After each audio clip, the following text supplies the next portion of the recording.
Right guys, alright, this is just a quick video on how to remove this bottom part of the back seat on the Audi A3. It'll be pretty much the same for most models around this age. This one's 2010 S-Line.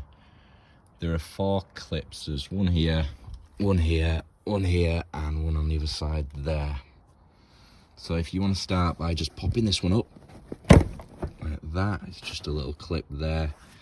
And if you just do the same at the other side, there we go. As you can see, it's just a little pop-out clip. Now if you look under here, don't know if you can see that very well, it's like a little metal clip that attaches to the body. So if you just push the seat backwards and get your hand under,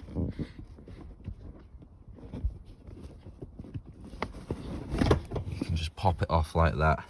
If you just go under and backwards, it'll just come off, and you can just see it there, just a bit of a hook attachment. Now I've already done this once today to see what was underneath, and if you look at that picture there, as you can see, managed to find a Jorex and a 50p coin, so you never know what you're going to find. But there we go, it's simple as that, and then you can just lift it straight out and do what you need to do.